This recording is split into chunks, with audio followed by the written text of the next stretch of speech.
መርካቶ በትርታ ጤና ይስጥልኝ እንደምን ውላችኋል የተከበራችሁ አድማጮቻችን። የሬዲዮ መስመራችሁ ትርታ 97.6 ኤፍኤም ላይ ይገኛል። ሰዓቱ ደግሞ መርካቶ በትርታ ወደ እናንተ የሚደርስበት ጊዜ ላይ እንገኛለን። እንግዲህ በዛሬው የመርካቶ በትርታ ፕሮግራማችን የተለያዩ ጉዳዮችን ከሀገር ውስጥ እስከ ዓለም አቀፍ እያነሳን ቆይታ የምናደርግ ይሆናል። ዋና አዘጋጁ ብሩህ ይሁን በላይ እዚህ ስቱዲዮ ነው ያለው። እንኳን ደህና መጣ ብሩህ። እንኳን ደህና ቆየህ ንጉሱ። አዎ እንግዲህ በዓላትም ነበሩ፣ ዊኬንድም የረፍት ቀናትም ነበሩ። እንዴት ነበር? ቆንጆ ነው። ጥሩ አለፈ አንተ? አዎ በጣም ቆንጆ ነበር። አዎ ቆንጆ ነበር።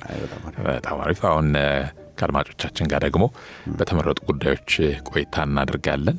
ለዛሬ በቀዳሚነት የመረጥነው ከሰሞኑ በስራና ክህሎት ሚኒስቴር አማካኝነት የወጣ አንድ ሪፖርት መነሻ ጉዳይን ይዘን ቆይታ የምናደርገው በተለይም ደግሞ በቢዝነሶች ላይ እየታዩ ያሉ ከጊዜ ወደ ጊዜ የመዘጋት ቁጥር መጨመር ላይ ትኩረት ያደርጋል። ይህ ሪፖርት እንግዲህ በጣም በርካታ በመቶ ሺዎች የሚቆጠሩ ቢዝነሶች ከገበያ ውጭ መውጣታቸውን ያሳያል። እንደው ይሄ ምንን ያመላክታል? ሪፖርቱስ ምን ዳታዎችን አሳይ የሚለውን እያነሳን ቆይታ እናደርጋለን። መልካም። እንግዲህ ያው የስራና ክህሎት ሚኒስቴር ባለፈው ሳምንት እንግዲህ የወጣ ሪፖርት ነው። ማርኬት ኢንተለጀንስ ሪፖርት የሚል ነው። ምንድነው? በሀገሪቷ ላይ ያሉ ቢዝነሶች በፌደራል ደረጃ ማለት ነው፣ በከተማ አስተዳደር ወይም በክልል ሳይሆን በፌደራል ደረጃ በተለይም የንግድና ቀጠናዊ ትስስር ሚኒስቴር ፍቃድ የሚሰጣቸው ቢዝነሶች በ2025 ባለቀው የፈረንጆች ዓመት በጣም ከፍተኛ የሚባል ቁጥር ያላቸው ቢዝነሶች ተዘግተዋል ወይም ቫኒሽ አድርገዋል ይላል። ተሰውረዋል፣ ጠፍተዋል ቢዝነሶቹ። ምን ማለት ነው? በቁጥር እንግዲህ የታየው ቁጥር ትንሽ ከፍ ያለ ነው። ወደ 470 ሺህ የሚሆኑ ቢዝነሶች ከተለያዩ ዘርፎች በተለያየ መጠን የቢዝነሱ መጠን ካፒታላቸው ከፍተኛ የሆነ በጣም አነስተኛ ካፒታል ያላቸው በጥቃቅን አነስተኛ የተቋቋሙ ከፍ ያሉ ቢዝነሶች ተዘግተዋል ወይም ጠፍተዋል እነዚህ ቢዝነሶች። እና አሁን በአሁኑ ሰዓት ሀገሪቷ ላይ 100 ሺህ የሚሆኑ ሊጋሊ ህጋዊ በሆነ መንገድ ሬጂስተር አድርገው የሚሰሩት ቢዝነሶች በፌደራል ደረጃ 100 ሺህ ናቸው። ይሄ ማለት ከዓመት በፊት ያ ተመዝግቦ ስራ ላይ አለ ተብሎ የሚጠበቀው ቢዝነስ ስንት ነበሩ? ወደ 585 ሺህ ቢዝነሶች ነበሩ። አሁን 470ውን ስታነሳ ወደ 115 ሺህ ገደማ ብቻ ነው አገሪቷ ላይ ሬጂስተር አድርገው እየሰሩ ያሉት ነው። አሁን እዚህ ጋር ምንድነው የተፈጠረው? ምን አይነት ኮላፕስ አድርጎ ነው ኦር የአስተዳደራዊ ሁኔታ ነው? ለምሳሌ ኢንአክቲቭ የምትላቸው ቢዝነሶች አሉ አይደል? ፍቃድ አውጥቶ ያልሰራበት ግን ለረጅም ጊዜ ቁጭ ብሎ የነበረ ቢዝነስ መረጃው ኦልሬዲ ፍቃድ የተሰጠው ቢዝነስ ስለሆነ ኤግዚስት ያደርጋል ተብሎ ነው የሚታሰበው። ግን ለረጅም ጊዜ ስራ ስላልሰራ ያ ቢዝነስ ኢንአክቲቭ ይሆናል። እነዚህን የማጥራት ስራ ነው የተሰራው ወይ የሆኑ ዘርፎች አካባቢ ነው ወይ ችግሩ የሚለውን ነገር ጥናቱ ላይ በደንብ ለማየት ተሞክሯልና እንግዲህ ወደ ኋላ መለስ ስንል ትንሽ ወደ ኋላ መለስ ስንል ወደ 10 ዓመት በፊት የነበረውን ስንመለከት እንደውም ከዛም ወደ ኋላ በደንብ መለስ አድርገነው ወደ 15 ዓመት እንኳን ብንወስደው በኢሮፒያን አቆጣጠር በ2012 ማለት ነው በአጠቃላይ 5200 ነበሩ ሬጂስተርድ ቢዝነስስ። ትንሽዬ ቁጥር ትመስላለች። 2018 ላይ ስንደርስ ወደ 100 ሺህ አደገ። ከዛ በኋላ እንግዲህ 2024 ላይ እድገቱ ግን በጣም ከፍተኛ እድገት ነው የመጣው። ለዚህም ደግሞ የሚነሱ እንትኖች አሉ። ለምን ቢዝነሶች አደጉ፣ እንዴት በዚህ ፍጥነት ሊያድግ ቻለ የሚለውም የራሱ የሆነ ማሳያዎች አሉ። 2024 ላይ 585 ሺህ በላይ ቢዝነሶች ነበሩ አገሪቷ ላይ። አሁን ምንድነው ምንም ይሄ እንደው አጋጣሚ ክስተት ምናምን የምትለው ነገር አይደለም። ግልጽ የሆነ እድገት የመጣበት መንገድ ለምሳሌ የምታነሳው አንደኛው አርባናይዜሽን ነው። ወደ አርባን ሴንተርስ በጣም ከፍተኛ የሆነ ወደ ከተሞች ያለው ፍልሰት በጣም ከፍተኛ ስለሆነ ከተሞች ላይ ደግሞ ቢዝነሶች ነው የምትመሰርተው ማለት ነው። እነዛ ቢዝነሶች ቁጥር እንዲጨምር አንደኛው ምክንያት ነው። ሁለተኛው ወጣቱ የሥራ ፈጠራ ዝንባሌው በጣም ከፍ ያለ ነው። በፊት ትምህርቱን ጨርሶ ተመረቀ። ከተመረቀ በኋላ ምንድነው ለመቀጠር ስራ ነው የሚፈልገው። አሁን በጣም ቀላል የማይባል ቁጥር ያለው የወጣት ክፍል ወደ ስራ ፈጠራነት ነው የሚሄደው። ኮፊ ሾፕ ሊሆን ይችላል፣ የአይቲ ነክ ቢዝነሶች ሊሆኑ ይችላሉ፣ የተለያዩ አይነት አገልግሎት መስጫ ቢዝነሶች ሊሆኑ ይችላሉ፣ ሽያጭ ሊሆን ይችላል፣ ችርቻሮ ሊሆን ይችላል። ግን አብዛኛው ወጣት ትምህርቱንም ጨርሶ ማለት ነው ወደ ምንድን ነው የሚሄደው? ወደ ስራ ፈጠራ ነው የሚሄደው ማለት ነው። ይሄ አንደኛው ማሳያ ነው። ሌላኛው ምንድን ነው? የጥቃቅን አነስተኛ ፕሮግራሞች በተለይ በመንግስትም በኩል የሚደገፉ አገሪቷ ላይ በተለያየ መንገድ እየተመሰረቱ የነበሩ ጥቃቅን አነስተኛም ቁጥራቸው ከፍ ማለቱ አንደኛው ማሳያ ነው። ሌላኛው ደግሞ ምንድን ነው? ፍቃድ የማግኘት ፕሮሰሱ በጣም ቀለለ። ከቅርብ ዓመት ወዲህ ቢዝነስ ላይሰንስ ለማውጣት የሚጠየቁት መስፈርቶች በጣም ላልተው፣ በፊት በጣም አስቸጋሪ ነበረ። ካፒታልህን ብሎክድ አካውንት ውስጥ አስገባ፣ እንደዚህ አድርግ፣ ቢሮ ተከራይተህ የኪራይ ውል አምጣ። የሆነ ወቅት ላይ የኪራይ ውልም ላትጠየቅ ትችል ነበረ፣ ቀርቶ ነበረ። ኪራይ ውል ሳታወጣ ቲን ነምበር ብቻ አውጥተህ ቢዝነስ ላይሰንስ የምታገኝበትም ወቅት ነበረ። ቅርብ ዓመት ወደ 5-6 ዓመት ወደ ኋላ ስትሄድ ማለት ነውና እነዚህ ፋክተሮች አሁን የጠቀስኩልህ ማለት ነው በአጠቃላይ አንድ ቢዝነስን መፍጠር። ሁለተኛው ደግሞ ሰልፍ ኢምፕሎይመንት። ለምሳሌ የእጅ ሙያ ያላቸው ሰዎች የትም ቦታ ተቀጥረው መስራት አይፈልጉም።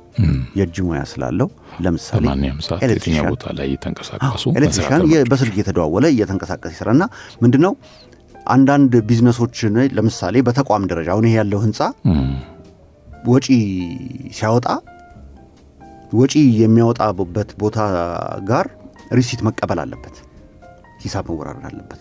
ኦዲተር ይመጣና ይጠይቃል። ይሄ ለምንድን ነው የወጣው ብሎ ሲጠይቅህ ይኸው ይሄንን ገዝቼበት እንደዚህ አይነት አገልግሎት እንደዚህ አይነት እቃ ገዝቼበት ብሎ ማሳየት አለበት አይደል? ልክ በተመሳሳይ መንገድ አንተ ኤሌክትሪሻኖች ትፈልጋለህ። ኤሌክትሪሻኖቹ እንዴት ነው እንትን የምታረገው? ሪሲት አትቆርጥላቸው ለነሱ ወይ ደሞዝ ብለህ አትቀጥራቸው። ስለዚህ እነሱ ምን ያደርጋሉ? ራሳቸው የስሞል ቢዝነስ ላይሰንስ አውጥተው በቲኦቲ ተመዝጋቢ ሊሆኑ ይችላሉ፣ ቫት ተመዝጋቢ ሆኖ ሊሆን ይችላል። ግን አውጥተው ሪሲት ይቆርጡልሃል። እነሱ ራሳቸው ሰልፍ ኢምፕሎይድ ናቸው። ሱቅ ቢዝነስ ብሎ የሆነ ቦታ ከፍቶ ቢሮ ከፍቶ የሚሰራ አይነት ነገር አይደለም። የእጅ ባለሙያዎች ናቸው። ከቦታ ቦታ እየተሯሯጡ እዚህ ህንፃ ላይ የሆነ ነገር መጠገን ካለበት መጥቶ ይሰራል። አልፎ የሆነ ቦታ ከሄደ ያን ነገር ያስተካክላል። መርካቶ ተደውሎ ከተጠራ መርካቶ ይሄዳል። መገናኛና ከተባለ መገናኛ ይሄዳል። እንደዚህ የሚሰሩ በርካቶች ናቸው። ግን እነሱ ምንድነው ላይሰንስ ያወጣሉ። ምክንያቱም ከተቋማት ለመስራት ከፈለክ በፔቲካሽ ብቻ ሊከፈል አይችልም። እቃዎች ግዢ አለ፣ ብዙ ነገር አለ ምናምን እና እነዚህ ነገሮች በአጠቃላይ ተደማምረው ምን አደረጉ? እነዚህ ቢዝነሶችን በከፍተኛ ሁኔታ ቁጥሩ እንዲጨምር ከ5212 እንደ አውሮፓውያን አቆጣጠር ላይ ተነስተህ 2024 ላይ ከ12 ዓመት በኋላ ማለት ነው በጣም ግማሽ ሚሊዮን ይላቃ ግማሽ ሚሊዮን በላይ ቢዝነሶች ተቋቋሙ ማለት ነው። እና ምንድናቸው እነዚህ ትንንሽ ኪዮስኮችም ናቸው። የትራንስፖርት አገልግሎት የሚሰጡ በቅድም ያልኩ በፍሪላንስ የሚሰሩ ቅጥር ሳይሆን በፍሪላንስ የሚሰሩ አነስተኛ ቢዝነሶች እነዚህ ሁሉ በአጠቃላይ ካፒታላቸው ከ100,000 ብር በታች ሆነ 70% ያክል ምንዶች እነሱ እንደሚይዙ እነሱ ናቸው። ይሄ አሁን ተዘጉ የተባሉት ቢዝነሶች ወይም ጠፉ የተባሉት ቢዝነሶች ካፒታላቸው ከ100,000 ብር በታች የሆነ ማለት ነው። ይሄ ደግሞ 70%ን የአሁን የዚህ ጋር የወጣውን አሃዝ 70% የሚወክል ነው ማለት ነውና ምንድነው እነዚህ ቢዝነሶች የዕለት ተዕለት በቃ የሰርቫይቫል ቢዝነስ ነው። ኑሮን ለመኖር ለመደጎም የምትሰራቸው ስራዎች ናቸው ማለት ነው። ይሄ ኢንቨስትመንት ሆኖ ትልቅ ካፒታል ፈሶ ሰዎች ብዙ ተቀጥረው ምን አይነት ቢዝነስ ሳይሆን ሜኪንግ ኤንድ ስሚት የሚባለው በቃ ከወር እየኖርክ ምግብህን፣ መኖሪያህን፣ ልጅ የምታስተምር ኮን ልጆችን ማስተማሪያ፣ ሕክምናም ካለ ሕክምና እንትን የምታረግበት እነዚህ ቢዝነሶች ናቸው። ኖርማል አነስተኛ ቢዝነሶች ማለት ነውና ዋናው ነገር ምንድነው እዚህ መረጃው የሚያሳየው እዚህ ዴታው ላይ የታየው ነገር ምንድነው 360 የሚሆኑ 360 ሺህ የሚሆኑ ማይክሮ ኢንተርፕራይዝስ የሚባሉት በጥቃቅን አነስተኛ ውስጥ ስር የሚገቡ ማለት ነው ዲስአፒር አደረጉ፣ ጠፉ። እንቅስቃሴያቸው የለም፣ ቆመ፣ ጠፋ። ወደ 90 ሺህ የሚሆኑ አነስተኛ ኢንተርፕራይዞችን በተመሳሳይ መንገድ ቢዝነሶቻቸውን ዘጉ። 23 ሺህ የሚሆኑ መካከለኛ ኢንተርፕራይዝ የሚባሉትም በተመሳሳይ መንገድ እንደዚሁ ጠፉ። ከፍተኛ ኢንተርፕራይዞች የሚባሉ ላርጅ ኢንተርፕራይዝስ ራሳቸው ማለት ነው ከላርጅ ኢንተርፕራይዞች ውስጥ 86% የሚሆነው ራሱ የዚህ ሰለባ ሆኗል፣ የመዘጋት ኦር የመጥፋት። እና ምንድን ነው የተፈጠረው? የሚታየው ነገር ሁሉም ስፔሲፊካሊ ስሞል ቢዝነስም አይደለም፣ መካከለኛም አይደለም፣ ከፍተኛዎቹንም አይደለም፣ ወይም ችርቻሮን ብቻ አይደለም፣ አገልግሎትን ብቻ አይደለም። ሁሉም አይነት የቢዝነስ ዘርፍ ውስጥ ያሉት ዩኒፎርም የሆነ ተመሳሳይ የሆነ ኮላፕስ ነው ያጋጠማቸው እና ንግድ ወረደ፣ ግንባታም ቀዘቀዘ። የሆነ ሰዓት ላይ የትራንስፖርት የሎጂስቲክስ ስራዎችን በተመሳሳይ ሁኔታ በእነዚህ ቢዝነስ ውስጥ የተሰማሩም ቢዝነሳቸው እየወረደ መጣ። አይሲቲ ላይ የተሰማሩም ቢዝነሳቸው እየወረደ መጣ ማለት ነው። ኢቭን በአንዳንድ ቦታዎች ላይ በአግሪካልቸር በግብርና ውስጥ የተሰማሩ ቢዝነሶችም እንደውም ወደ 13500 ነው የሚለው ስፔሲፊካሊ የአግሪካልቸርን ሲጠቅሰው ማለት ነው። 13500 የሚሆኑ ቢዝነሶች ከስራ ውጭ ሆኗል በግብርና ዘርፍ ውስጥ ያሉ ማለት ነው። እና ምንድን ነው ሁሉም በአንድ አይነት ሬት ዲክላይን ሲያደርግ እንግዲህ ይሄ ኢኮኖሚስቶች ምንድን ነው የሚሉ እንደዚህ አይነት ቦታ ላይ ይሄ የዘርፍ የሴክቶራል አይደለም፣ ይሄ ሲስተሚክ ነው። ሲስተሚክ የሆነ ፕሮብሌም ነው ያለው። ችግሩ በዘርፍ ላይ የሚታይ ችግር አይደለም። የግብርና ዘርፍ ላይ የታየ ችግር ወይም የሪቴል የችርቻሮ ላይ የታየ ችግር ወይም የግንባታ ላይ የታየ ችግር ብቻ አይደለም፣ ሁሉም ጋር የታየ ችግር ነው። እና ምንድን ነው የጥናቱ ላይ እንግዲህ ሚኒስቴር መስሪያ ቤቱ በዚህ ላይ ምንድን ነው የሚለው አንደኛው ለውጦች ሲካሄዱ በተለይ ቁጥጥር ላይና ፍቃድ አሰጣጥ ላይ ለውጦች ሲኖሩ በአጠቃላይ ማክሮ ኢኮኖሚው ትንሽ ጫና ውስጥ በሚገባበት ወቅት ሌላው አክሰስ ቱ ክሬዲት ብድር የማግኘት በተለይ ለስሞል ቢዝነሶች ፋሲሊቲ በጣም ኢምፖርታንት ነው። ሌላው ራሱ ቅድም ያነሳውልን ማሲቭ የሆነ በጣም ሰፊ የሆነ አድሚኒስትሬቲቭ ክሊንአፕ። አንዳንዶቹ ላይሰንስ አውጥተው በተለያየ አይነት ምክንያት ቢዝነሳቸውን ያልጀመሩም አሉ። ላይሰንሱን ይዘውት ስራ ያልሰሩበት አሉ። ምንም አይነት እንቅስቃሴ ያደረጉ ለምሳሌ ውጭ ሀገር ሄዶ ሊሆን ይችላል። ያ ሰው ቢዝነሱን አቋቋመ፣ አነስተኛ ቢዝነስ ነው፣ በቃ እቺን ዝም ብዬ መንቀሳቀሻ ያረጋታለሁ ብሎ መሀል ላይ በሆነ አይነት አጋጣሚ ለትምህርት ሊሆን ይችላል፣ ለስራ ሊሆን ይችላል፣ ለጉብኝት ለምንም ብሎ ውጭ ሀገር ሄድና ይቀራል። ሲቀር ያ ቢዝነስ ምን ሆነ ማለት ነው? ኢንአክቲቭ ነው ያ ቢዝነስ። ይሄም አድሚኒስትሬቲቭ ክሊንአፕ ይፈልጋል። ይሄኛው አንደኛው ምክንያት ነው። ግን ምንድን ነው በግልጽ ተቀምጦ ይሄ ነው ያ ነው ተብሎ በእያንዳንዱ ላይ የተቀመጠ ነገር የለም እና ምንድን ነው ወደ 470 ሺህ ቢዝነሶች ሲዘጉ ወይም ዝም ብለው ሲጠፉ ከዳታቤዝ ላይ ማለት ነው። እንግዲህ ፖሲብል ሴናሪዮ ልትል የሚችሉ ምን ሊሆን ይችላል የምትለው በሁለት ልታየው ትችላለህ። የመጀመሪያው ኦልሬዲ ስትራግል እያደረጉ ያሉ ቢዝነሶች በጣም በቃ በጫና ውስጥ እየሰሩ ያሉ በውጥረት ውስጥ እየሰሩ ያሉ ቢዝነሶች በተለያዩ የዋጋ ንረት በኢንፍሌሽን ምክንያት የኮንሱመር ዲማንድ የተጠቃሚ ያንተ ቢዝነስ ወይም ያንተን አገልግሎት ወይም ያንተን ምርት የሚጠቀም ፍላጎቱ በጣም እየቀነሰ ሲመጣ አንዳንዴ ኮምፒቲሽኖቹ በጣም ከፍ እያሉ ሲመጡ አሁን አንድ ወቅት ላይ ትዝ ይለኛል የኬሚካል ኢንጂነሪንግ እንደዚህ የተማሩ ወጥተው ኦልሞስት ሁሉም በጣም ከፍተኛ የሚባል ቁጥር ያላቸው የኢንጂነሪንግ ተመራቂዎች ወደ ሳቡና ማምረት በኮቴጅ ኢንዱስትሪ ማለት ነው በአነስተኛ እንትን ሳቡና ወደ ማምረት ገብተው ነበር እና ትዝ ይለኛል ኮንዶሚኒየሞች አካባቢ እንደዚህ አንዳንድ ቦታዎች ላይ በጄሪካን እያደረጉ አነስተኛ ጄሪካን ሳቡና ይሸጡ ነበር። እዛው በር ለበር ምናምን በር ያንኳኩችን ሳቡና ሞክሯት ምናምን ሳምፕል ትንሽ ይሰጡና እንደዚህ እያደረጉ ይሞክሩ ነበር። ግን ምንድነው እነዚህ ስሞል ቢዝነስ ናቸው። ግዙፍ ኩባንያዎች አሉ፣ ኢምፖርተሮች አሉ፣ የዲተርጀንትስና የንጽህና መጠበቂያ እቃዎች ከውጭ የሚያስገቡ አሉ፣ አገሪቷ ውስጥ በከፍተኛ ሁኔታ የሚያመርቱ አሉ። እንደነ ረጲ ዊልማር ምናምን አይነት ኩባንያዎች ግዙፍ ኩባንያዎች ናቸው። አሁን ከነዚህ ግዙፍ ኩባንያዎች ጋር ኮምፒት ማድረግ አይችሉም እነዚህ አነስተኛ ቢዝነሶች ማለት ነው። የሆነ ያህል ጊዜ ስትራግል ያደርጉና ከዛ በኋላ ደግሞ ቢዝነሱ ሊቆም ይችላል። ስለዚህ እነዚህ እንደ አንድ ምክንያቶች ናቸው ኮላፕስ ሊያደርግ የሚችል ስትራግል ሲያደርጉ ቢዝነሶች በአጠቃላይ በጣም ፈተና ውስጥ ሲያልፉ የሆነ ሰዓት ላይ በቃ ከዚህ በላይ እኔም አልችልም፣ ቢዝነሱ ምንም እንትን እያደረገልኝ አይደለም፣ ትርፍም የለውም፣ እንደውም ወጪ አበዛብኝ፣ ስለዚህ ይሄንን የስራ ዘርፍ ልቶ ብሎ የሚያቆም ይኖራል ማለት ነው። ሌላኛው ምንድነው ቅድም ያልኩ ኢንአክቲቭ ላይሰንሶች ናቸው። ዶርማንት የሆኑ ከ5 ዓመት በፊት ፍቃድ ወጥቶ የመጀመሪያ 3 ወር ምናምን ተንቀሳቀሰና ከዛ በኋላ ይተዋል፣ ሌላ አይነት ቢዝነስ ውስጥ ወይም ሌላ አይነት ስራ ውስጥ ይገባል። በዛ ምክንያት ይሄ ጋቨርንመንት ክሊሪንግ የሚባለው ነገር አለ። የማጥራት ስራ ይሰራል። የትኛው ነው አክቲቭ ሆኖ እየሰራ ያለው፣ የትኛው ነው እጅና እግሩን አጣምሮ ቁጭ ያለው የሚባለውን ነገር ይጠራል። እና ይሄ አድሚኒስትሬቲቭ የሚባለው የአሰራር የመንግስት የስራ ክፍል ነው ይሄኛውን የማጥራት ስራ ማለት ነው። በዚህ ምክንያት ሊሆናቸው እንግዲህ እነዚህ አነስተኛ ቢዝነሶችም የተዘጉት ማለት ነው። በአጭሩ ምንድን ነው ኢኮኖሚው ጫና ውስጥ በሚገባበት ወቅት ለምሳሌ የኪራይ ይጨምርብሃል አይደለ? የሱቅ ለካፌ ሊሆን ይችላል፣ ለምግብ ቤት ሊሆን ይችላል። አነስተኛ ነገር የተከራየ ሰው ይጨምርበታል። እንደውም ምንድነው አሁን የምሰማው በጣም ከፍተኛ አቅም ያስቸገረ ስለመጣ አሁን ቡቲኮች አካባቢ ስትሄድ ሼልፍ ነው የሚከራዩት ቡቲክ ውስጥ። በፊት ሱቅ ተከራይቶ የነበሩ ሰዎች አሁን እየከበዳቸው ስለመጣ ምን ያደርጋሉ? ሼልፍ ይከራያሉ።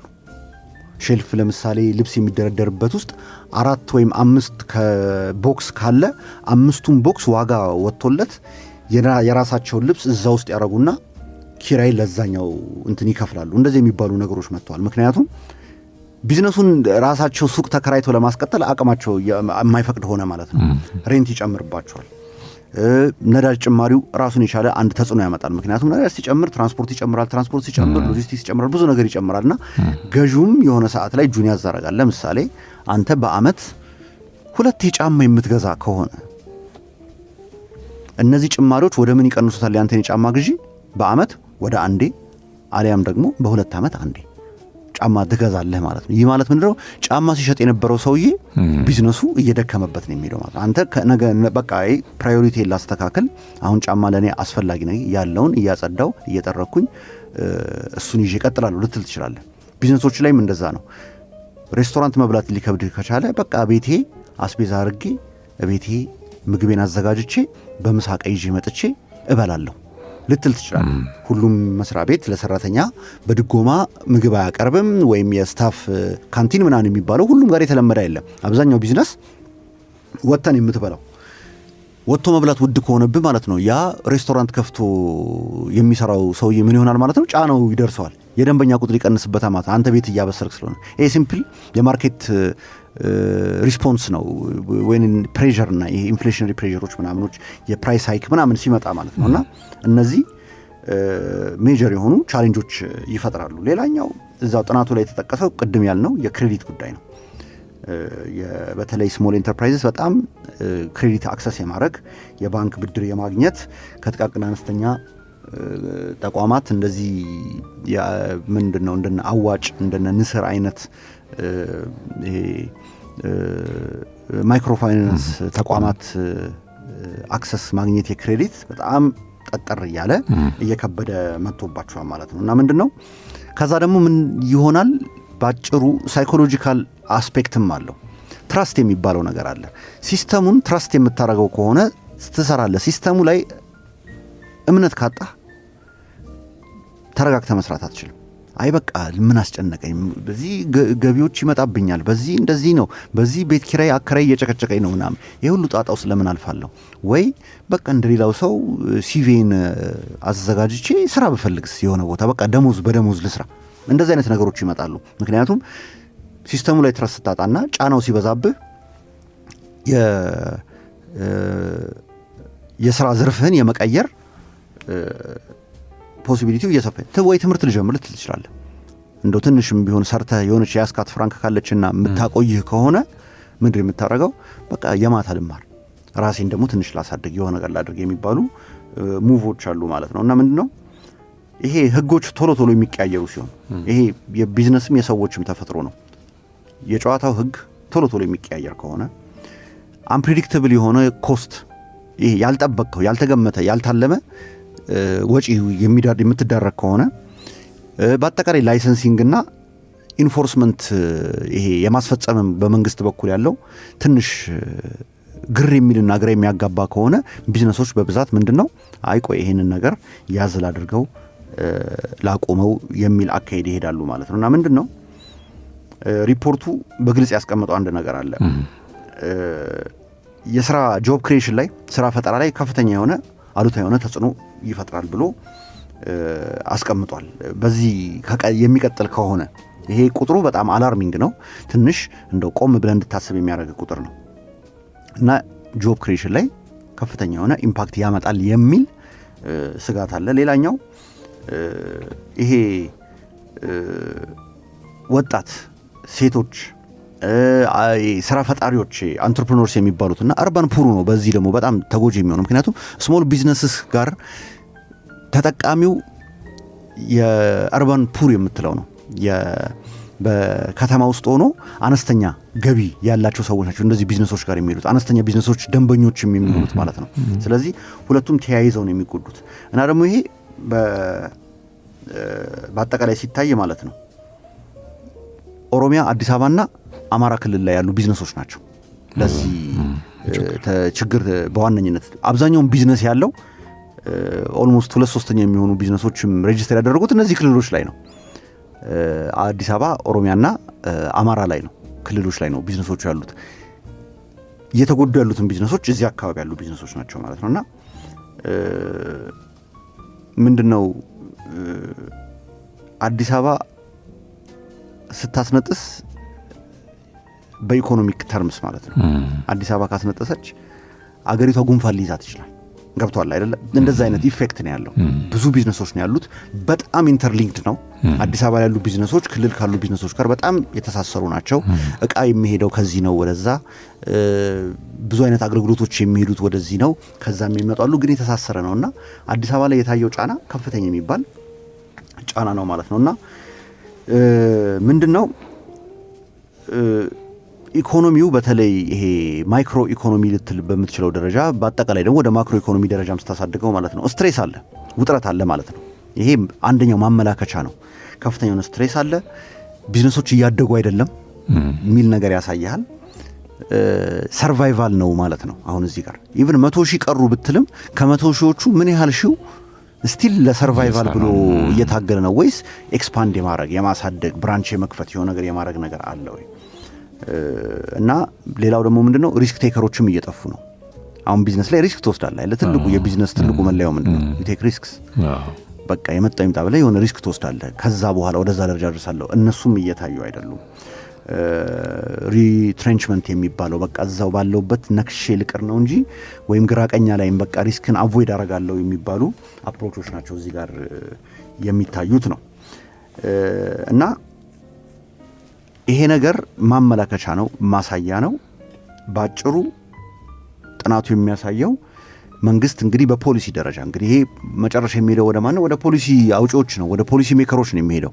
ፖሊሲ ሜከሮች እዚህ ጋር ምንድነው ትልቁ ሊያደርጉት የሚችሉት ነገር እንደተባለው ጉንፋን የሚይዞት ከሆነ በምን መልኩ ነው ትሪት መደረግ ያለበት? ይሄ ኢኮኖሚ እንደዚህ ቢዝነሶች በዚህ ደረጃ 80% የሚሆኑ ቢዝነሶች ተዘጉ ማለት ጥሩ አይደለም፣ ለሀገሪቷም ጥሩ አይደለም፣ በአጠቃላይ ለስርዓቱም ለሲስተሙም ለተዘረጋው የቢዝነስ ኢንቫይሮንመንትም ጥሩ ስለማይሆን እስቲ የሆነ አይነት መፍትሄ እንግዲህ በዚህ ላይ ተመርኩዞ ያመጣሉ የሚል ግምት አለኝ። እሱን ደግሞ ወደፊት አብረን እናያለን ማለት ነው። መልካም እንግዲህ ከጅምሩም እስካሁን ባነሳናቸው ሀሳብ ተነስቶ ፖሊሲ አውጪዎችም ደግሞ ነገሮችን አይተው የመፍትሄ ሀሳቦች እንደሚያመላክቱ በማመን እኛም ሀሳቦችን አንሸራሸርን በርካታ ግብአቶች እንደሚያገኙባቸው ተስፋ እናደርጋለን። ትርታ 97.6 ኤፍኤም ላይ መርካቶ በትርታ ነው በማድመጥ ላይ የምትገኙ ተወዳጅ አድማጮቻችን። መርካቶ በትርታ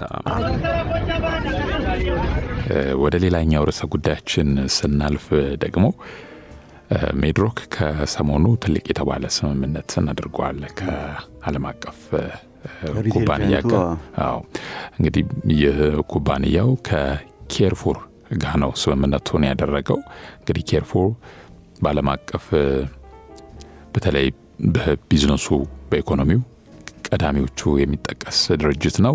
በተለይ ትብብሩ ግን የመጀመሪያው በኢትዮጵያ ረገድ ዓለም አቀፍ ፍራንቻይዝ ለኢትዮጵያ ገበያ የሚያስተዋውቅ መሆኑም ተጠቅሷል። የሀገር ውስጥ አቅምን በማሳደግ በተለይ ምርቶች ዓለም አቀፍ ስታንዳርድ ኑሯቸው ወደ ውጭ ለመላክ የሚያስችል አቅምም ጭምር የሚፈጥር መሆኑ ተጠቅሷል። እንደው ለሀገር ኢኮኖሚ ያለው አበርክቶ እንዴት እንገለጻል የሚለውንም ደግሞ እያነሳን ቆይታ እናደርጋለን። እንግዲህ ባለፈው ሳምንት ሌላኛው የተሰማው ዜና የካርፎር የሚባለው የፈረንሳዩ ግዙፍ የሪቴል ጃይንት ከሚድሮክ ጋር አንድ ላይ በመሆን ኩዊንስ የሚባሉት ሱፐርማርኬቶች ሪብራንድ ተደርገው ካርፎር ተብለው የካርፎርን ሲስተም ኢምፕሊመንት እያደረጉ የካርፎርን ምርቶች በዓለም አቀፍ ደረጃ ይዟቸው የሚሸጠውን ይዘው ችርቻሮ ስራ ውስጥ ሊገቡ ነው ማለት ነው። አሁን ይሄ ምንድነው? መጀመሪያ ካርፎር ማን ነው? ካርፎር የፈረንሳይ ኩባንያ ነው። በጣም ግዙፍ ኩባንያ ነው። በ1960 የመጀመሪያ አነስተኛ ሱቅ ነገር ከፍተው ከዛ ተነስተው ከ3 ዓመት በኋላ የመጀመሪያውን ሃይፐር ማርኬት ከፈቱ። ከዛ በኋላ እያሉ አሁን በርካታ አገሮች ውስጥ ይገኛሉ። 14,000 ስቶሮች አላቸው ወርልድ ዋይድ። በ2024 ላይ እንግዲህ ወደ 40 የሚሆኑ አገሮች ላይ 14,000 ሱቆች አሏቸው። ሱፐር ማርኬቶች፣ ግዙፍ ሃይፐር ማርኬቶች አሏቸው ማለት ነው። እና በገቢ በጣም ዓለም ላይ በቃ ግዙፍ ከሚባሉ የሪቴል ኩባንያዎች አንደኛው ካርፎር ነው። እንግዲህ ዋናዎቹ ይታወቃሉ ዓለም ላይ ያሉት። ለምሳሌ አሁን ዎልማርት የሚባለው ይታወቃል አሜሪካ ያለው። እና አማዞን ኦንላይን ነው፣ ፊዚካል ሾፕ የላቸውም፣ መጋዘኖች ያላቸው ኦንላይን ነው። ከዛ ውጪ እነ ኮስትኮ የሚባሉት የአሜሪካዎቹ፣ እነ ሆም ዲፖ፣ እነ ዋልግሪንስ፣ እነ ሲቪኤስ፣ እነ ታርጌት ምናምን የሚባሉት የአሜሪካ የታወቁ አሉ። የእንግሊዝ እነ ቴስኮ የሚባሉ አሉ። የጀርመኒ እነ አልዲ አሉ።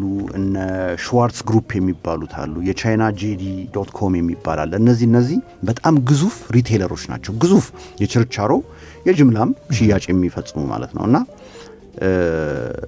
ይሄ ትልቅ ነገር ነው። ባይተወይ ቀላል ነገር አይደለም። ምንድን ነው በፊት የችርቻሮ ዘርፍ ለኢትዮጵያኖችና ለትውልድ ኢትዮጵያኖች ብቻ ተዘግቶ የነበረ ዘርፍ ነው። ከዛ በኋላ የዛሬ 2-3 ዓመት መንግስት አዲስ አዋጅ አውጆ እሱም የውጭ ሀገር ሪቴለሮች ገብተው ሪቴል ቢዝነስ ውስጥ ይሰራሉ የሚል ፍቃድ ተፈቀደ። ፍላጎቱ የቆየ ነው።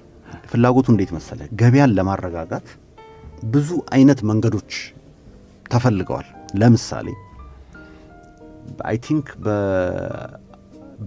በአውሮፓን አቆጣጠር 2010-11 ላይ ነበር ይመስለኛል። በዛን ጊዜ የነበሩት ጠቅላይ ሚኒስትር መለስ ዜናዊ የንግዱን ማህበረሰብ ሰብስበው አንድ ነገር ተናግረው ነበር። የሀገሪቷን ቢዝነስ አሉ እሳቸው በወቅቱ ሲናገሩ 30 የሚሆኑ ይሄ ኦሊጎፖሊስቲክ ኔቸር ያላቸው ወይም የካርቴል አይነት ባህር ያላቸው ቢዝነሶች ናቸው መርካቶ ላይ ሆነው የሀገሪቷን ዋጋ እየተመኑ ለህዝቡ ችርቻሩ። ለምሳሌ ኮልጌት ሊሆን ይችላል፣ ሳቡና ሊሆን ይችላል፣ ይሄ አላቂ እቃዎች የምትላቸው ስጋ ሊሆን ይችላል፣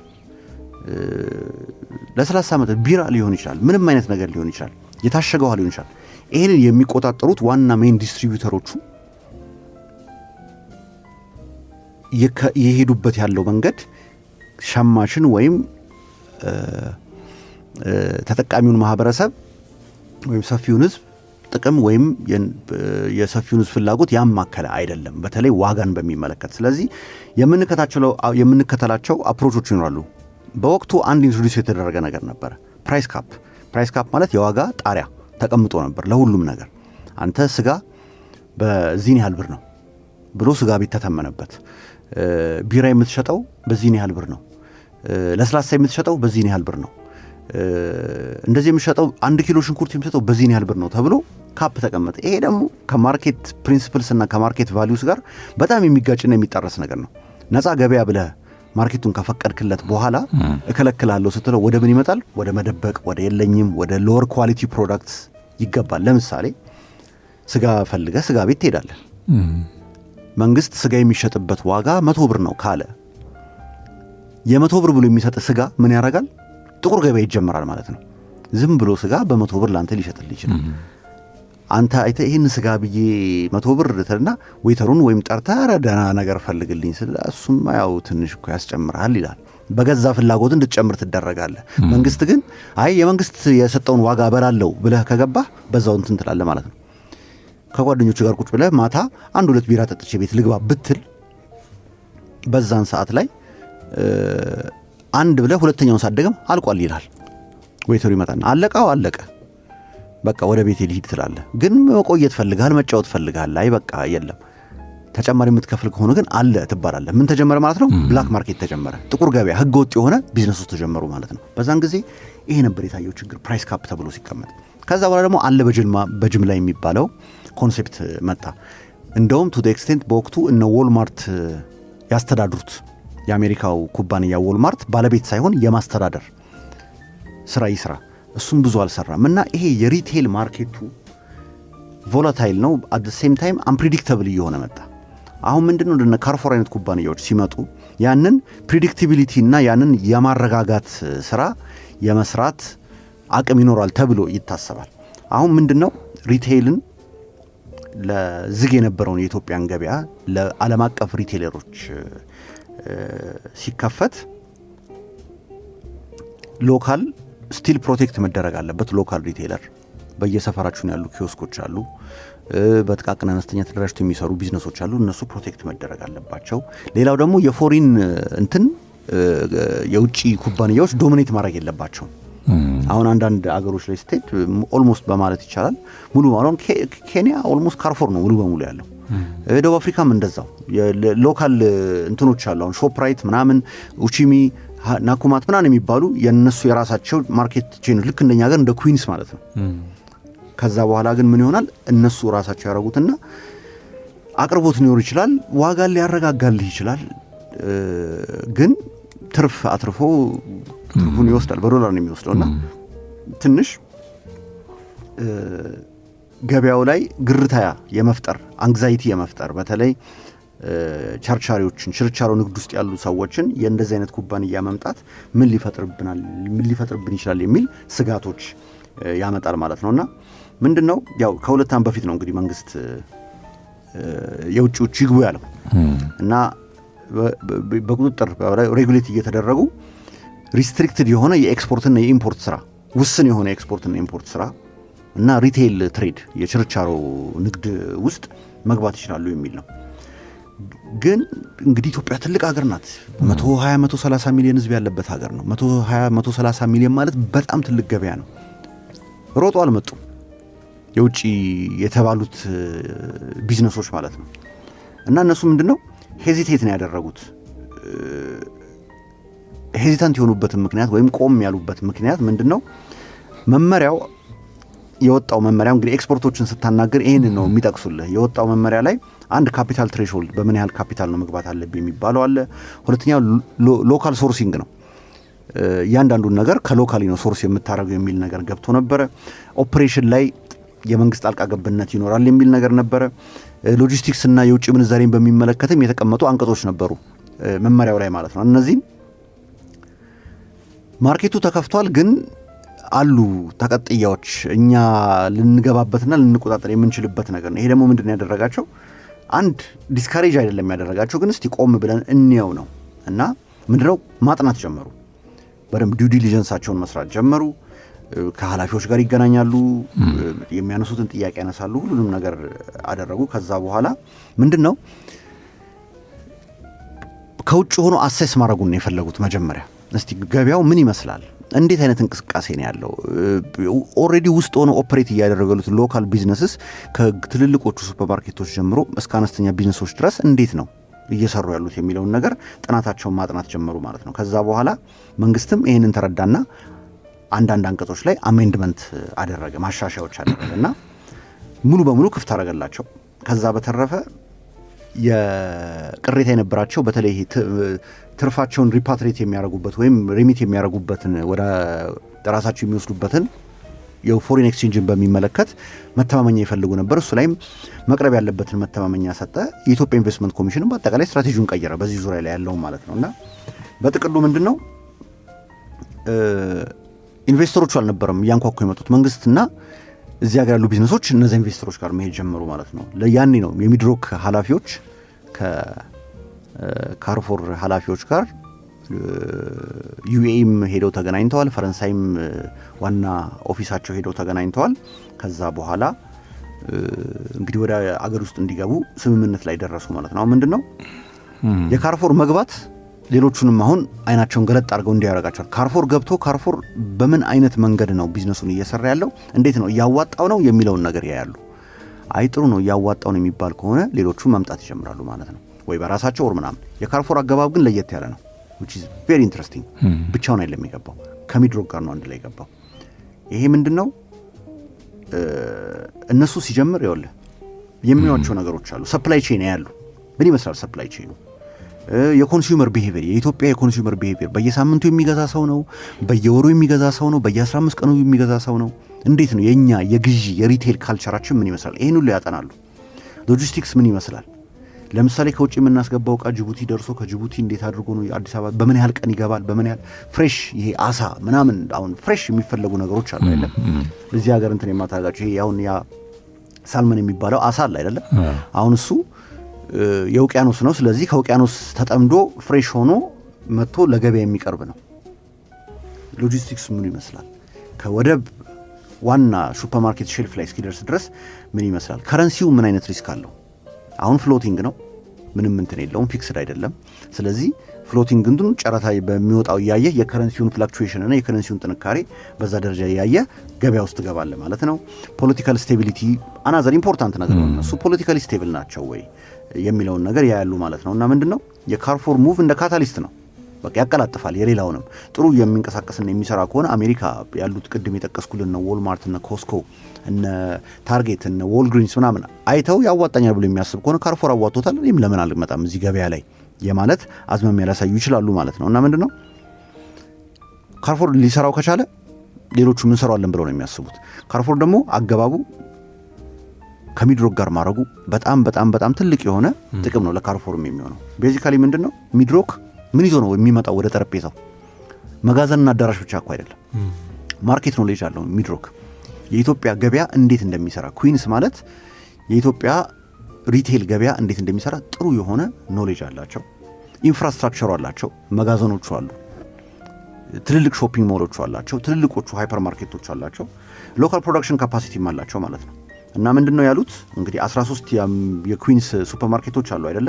ሁሉም በ2026 ሚድ 2026 ማለት ወደ ኤፕሪል እስከ ጁላይ ነገር ባለው ሪብራንድ ተደርገው ካርፎር ይባላል። አሁን ኩዊንስ የሚለውን ስም ማየት ይቀራል፣ ካርፎር የሚለውን ስም የምናየው። ከዛ ደግሞ ተጨማሪ 17 አዳዲስ ቦታዎች ይከፍታሉ፣ ሱፐርማርኬቶች ይከፍታሉ እስከ 2028 ማለት ነው። እንግዲህ በሁለት ዓመት ውስጥ 17 አዳዲስ ይከፍታሉ ነው። ሌላው ደግሞ ምንድነው ሚድሮክ የሚጠቀመው ሚድሮክ ለካርፎር ራሱ ሰፕላይ ያደርጋል። ለምሳሌ በሚድሮክ ስር ሆራይዘን ኮፊ፣ ሆራይዘን ፕላንቴሽን አለ አይደል? ሻይና ቡና አቅራቢ ነው፣ አምራች ነው። እነዚህን ለካርፎር ያቀርባል። ለካርፎር ኢትዮጵያ ላይ እንዲሸጥ ብቻ አይደለም፣ ካርፎር በዓለም አቀፍ ደረጃ የሚድሮክን ምርቶች ይዞ ይወጣል። ቅመማ ቅመሞች፣ አበባ፣ ፍሬሽ ፍሩትስ። ሚድሮክ በጣም ትልልቅ እርሻዎች አሏቸው፣ የፍራፍሬ የአትክልትና ፍራፍሬ። እነዚያ የሚድሮክ የአትክልትና ፍራፍሬን ተቀብሎ ካርፎር እዚህም ይሸጣል። ከዛም አልፎ ኤክስፖርትም ሊያደርግ የሚችልበት ሁኔታዎች ይመቻቻሉ ማለት ነው። እና ምንድን ነው ካርፎር ግሎባል ኔትወርክ ያለው ኩባንያ ስለሆነ ያንን ግሎባል ኔትወርኩን ተጠቅሞ ነው እዚህ ሀገርም የሚሰራው። የዚህንም ሀገር ምርት ወደ ዓለም አቀፍ ገበያ የመውሰድ ከፋርም ቱ ሼልፍ የሚባለውን ኮንሴፕታቸውን ያንን ኢንተግሬትድ የሆነ ብዙ አብዛኞቹ እንደዛ ነው። እነ ዎልማርትም እነ ቴስኮም እነ ካርፎርም ሁሉም የሚከተሉት ከፋርም ቱ ሼልፍ የሚባለው ነው። ከእርሻ ተነስቶ ሼልፍ ላይ የሚቀመጥበትን ስሙዝ የሆነ ሁኔታ ነው። አሁን ምንድን ነው ዋጋ ይቀንሳሉ? አሁን ለእኔና ለአንተ ትልቁ ጥያቄ ምንድን ነው? ካርፎር መጣ ዋጋ ይቀንስልናል ላይቀንስልንም ነው። እሱን እንግዲህ ምንድን ነው በአንዴ ላይቀንስ ይችላል። በሂደት ግን የሚቀንስበት ፖሲቢሊቲ ይኖራል። ለምሳሌ በዚህ በሪቴይልና በማይክሮ ኢኮኖሚ አካባቢ ኤክስፐርቶች የሚያስቀምጡልን ነገር አለ። ምንድን ነው አሁን ሎጂስቲክስ ኮስት ስቲል ከፍተኛ ነው። የውጭ ምንዛሬ ስቲል ችግር አለ። እነዚህ ችግሮችና የታክስም ሁኔታ ትንሽ አሳሳቢ ነገሮች ናቸው። ስለዚህ እነዚህ ሲደማመሩ የሚፈጥሩት ጫና አለ። ስለዚህ ዋጋ ይወርዳል ብለህ አትጠብቅም ባንዴ። ግን ኤፊሽንሲን ያመጣል። መጀመሪያ ስታንዳርድ ከፍ ይላል፣ የሪቴል ስታንዳርድ ከፍ ይላል፣ አማራጭ እየበዛ ይመጣል። እነዚህ በሂደት ቀስ ብለው እነዛ የውጭ ምንዛሬ ውጥረትና ጫና መስተካከል ከቻለ፣ ሎጂስቲክስ ኮስት መስተካከል ከቻለ ዋጋ በቅናሽ በተመጣጣኝ ዋጋ የሚቀርብበት ሁኔታዎች ይፈጠራሉ የሚል ነገር አለ። ለምንድን ነው ስሞል ሪቴይለሮች ትንንሽ ቢዝነሶች በዚህ ይጎዳሉ ወይ? እንደዚህ አይነት ግዙፍ የውጭ ሀገር ኩባንያ ሲመጣ እንዴት ነበር እነሱ ሪስፖንድ ያደረጉት ነው። ቤዚካሊ ኩዊንስ ራሱ ሲሰራ የነበረበት መንገድ እሱ ነው አዳፕት የሚደረገው። የኩዊንስ መምጣት አነስተኛ ሪቴለሮችን አልጎዳም ሲግኒፊካንት በሆነ መንገድ። እንግዲህ ዴታው የሚያሳየው እሱን ነው። ስለዚህ የካርፎር መምጣት ተመሳሳይ የሆነ ጉዳት ሊያመጣ ይችላል፣ ሜቢ ኖት። ሆኖም ግን ቆሞ ማርኬቱን በደንብ ኦብዘርቭ ማድረግና መከታተል አንድ ተገቢ ነው። ምንድነው ሊበራላይዝ ስታደረገው ኮምፒቲሽን ነው። አት ኤንድ ኦፍ ዘ ዴይ ኮምፒቲሽን፣ ፉክክር፣ አሸናፊ ተሸናፊ አለ እና እንዴት አድርገህ አዳፕት ታደረጋለህ ነው ከቢዝነስ ኢንቫይሮንመንቱ ጋር። አዲስ ከመጣው ቢዝነስ አሁን ካርፎር መምጣቱ ካርፎር ዋጋ ሲያወርድ አንተ እንዴት ነበረ በፊት የፕሮፊት ማርጂንን ምን ያህል ነበር? 30% ነው 50 ነው 100% ማርጂን ነበረ። ስለዚህ ካርፎር የ30% ማርጂን ከያዘ አንተ የ20% ማርጂን ይዤ ብሰጥስ ልትል ትችላለህ። ዋጋ የማውረድም ነገር ሊኖሩ ይችላል ማለት ነው። እንደዚህ አይነት ነገሮች ወቅት የጠበቀ የተለያዩ አይነት ያሰራር ለውጦች ሊመጡ ይችላሉ ማለት ነው። እና ምንድነው ይሄ በአጠቃላይ ሲግናል የሚያሳይ ሱፐር ማርኬት መጣ የሆነ ሱፐር ማርኬት ሄደ ምናምን አይነት ነገር አይደለም። በአጠቃላይ የሀገሪቷ የቢዝነስ ኢንቫይሮንመንት በተለይ ይሄ ሪቴል ቢዝነስስ የምትላቸው እንዴት እየሄዱ ነው፣ ወዴት እያመሩ ነው፣ ፊውቸር ምን ሊሆን ይችላል የሚለውን ትልቅ ማሳያ ነው። አንድ ካርፎር ብቻ መጣ የለም፣ ነገ ብዙ ሊመጡ ይችላሉ። ሲቀጥል አገሪቷ ላይ ያለው የሪቴል ቢዝነስ ሬቮሉሽናይዝ በቃ አብዮታዊ የሆነ ለውጥ የሚመጣበት ነው ተብሎ እንግዲህ በተለያዩ የማርኬት አናሊስቶች እየተተነበየ ነው። መልካም ብሩህ፣ በጣም ነው የምናመሰግነው። አድማጮቻችንም እንግዲህ በቆይታችን በርካታ ጠቃሚ ነጥቦችን እንዳገኛችሁበት ተስፋ እናደርጋለን። እንግዲህ ዛሬ ሰኞ ነው፣ ሮብ ደግሞ በሌሎች ርዕሰ ጉዳዮችን ጠብቃችኋለን። እስከዛው ሰናይ ጊዜ ይሆንላችሁ። መልካም። መርካቶ በትርታ